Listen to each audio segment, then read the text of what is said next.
साथ समाजवादी पार्टी से ताल्लुक रखने वाले चौधरी हिमांशु पटेल जी मौजूद हैं, जिन्होंने उस परिवार में जन्म लिया जो हमेशा समाज सेवा से जुड़ा रहा। यही वजह है कि जनता ने भी इस परिवार को हमेशा सराखों पर बिठाया।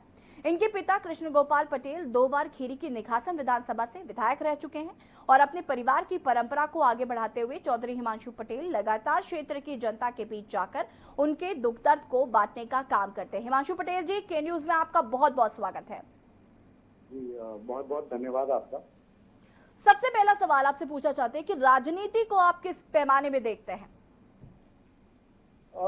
देखिए, सबसे पहले तो मैं यही कहना चाहता हूँ कि के न्यूज और पूरी यूनिट को बहुत बहुत धन्यवाद देना चाहता हूँ कि आप लोगों ने मुझे बोलने का मौका दिया। जहाँ तक राजनीति का प्रश्न है तो आपको बताना चाहता हूँ कि हमारे बड़े बुजुर्ग और हमारे आदरणीय बाबूजी हमेशा से ही राजनीति में एक ईमानदार छवि के साथ काम करते रहे हैं, जनता के दुख सुख में उनके साथ रहे हैं। उनका मान के चलिए कि जहाँ तक है जनता के क्षेत्र में बराबर बने रहने की वजह से उनके साथ हमेशा खड़े रहते रहे हैं। और जहाँ तक बाबूजी की बात है तो मैंने अक्सर देखा है कि बाबूजी के पास कार्यालय में लोगों की भीड़ उमड़ी रहती थी और 24/7 वो जनता के बीच में बराबर बने रहते थे। और यही उनकी ईमानदारी और सरलता थी कि विपक्ष के भी कुछ लोग उनसे अपना काम कराने में हिचकते नहीं थे। और जहाँ तक मेरा सवाल है राजनीति का, जी बिल्कुल 10-15 सालों से बाबूजी के साथ मैं इंसान क्षेत्र की सेवा करता रहा हूँ। क्षेत्र के दुख सुख में लोगों का हाथ बटाता रहा हूँ और कब लोगों का दुख अपना लगने लगा और कब इस परिवार का हिस्सा मैं भी बन गया मुझे पता नहीं चला। और मैं भी भविष्य में यही उम्मीद करता हूँ कि बाबूजी के अधूरे सपने जो है निघासन विधानसभा के विकास को लेकर उनको मैं भी पूरा करता हूँ। जी जी हिमांशु जी, निघासन क्षेत्र को आप बहुत करीब से जानते होंगे, तो आपको क्या लगता है वहाँ की क्या बड़ी समस्याएं हैं और क्या काम वहाँ पर होने चाहिए? देखिए, वैसे तो निघासन विधानसभा की तमाम बड़ी समस्याएं रही हैं भविष्य में भी। जब आदरणीय अखिलेश यादव जी की सरकार थी और बाबूजी वहां से विधायक थे तो जितनी भी लगभग बड़ी समस्याएं थी, चाहे शिक्षा को ले लीजिए, स्वास्थ्य है, पानी है, इन सब योजनाओं पे बहुत ही महत्वपूर्ण तरीके से विकासवादी सरकार ने अपना काम पूरा करा है। और मैं समझता हूँ दो बहुत बड़ी महत्वपूर्ण समस्या अभी भी क्षेत्र में है, जैसे निघासन नगर पंचायत।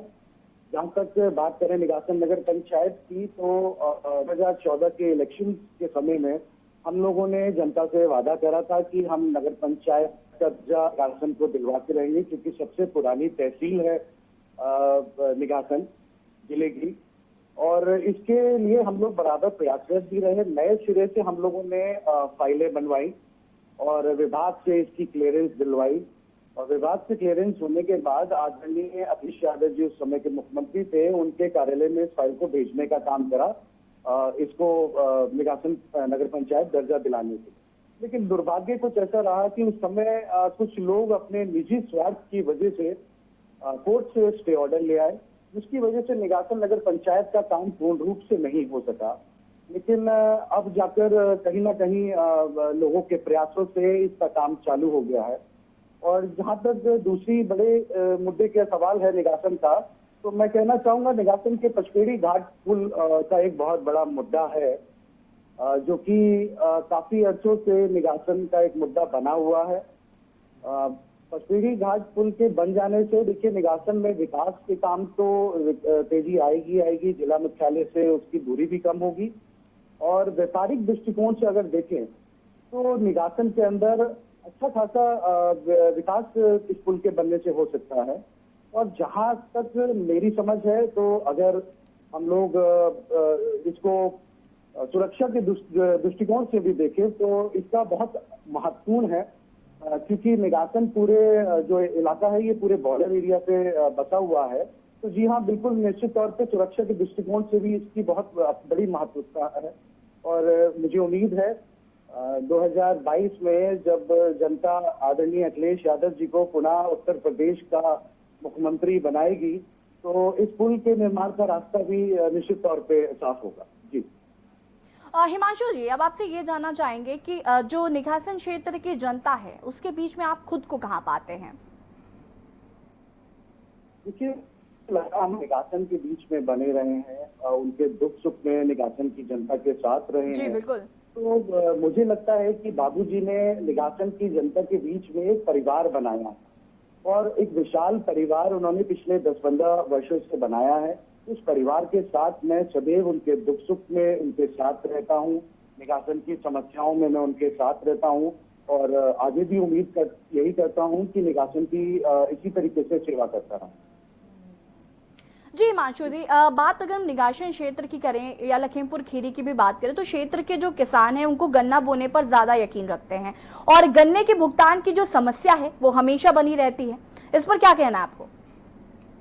देखिए, क्योंकि मैं भी पेशे से एक किसान ही हूँ और किसान परिवार से संपर्क रहता है मेरा, तो मैं जान सकता हूँ कि किसानों की बहुत समस्या आज की तारीख में खेती एक बहुत अहम समस्या है जी किसानों की। बिल्कुल। जहाँ तक बात करें कि एक किसान कितनी मेहनत करता है, अपने खेत की सिंचाई करता है, उसकी गुड़ाई निराई करता है, गन्ने को बच्चे की तरह पालता है, 1.5 साल उसकी सेवा करता है, उसके लिए कर्ज लेता है, बैंकों से कर्ज लेता है, जी चौधरी हिमांशु जी, के न्यूज से जुड़ने के लिए और अपनी बात रखने के लिए आपका बहुत बहुत धन्यवाद। तो हमारे साथ चौधरी हिमांशु पटेल जी जुड़े थे और सीधे आपको ले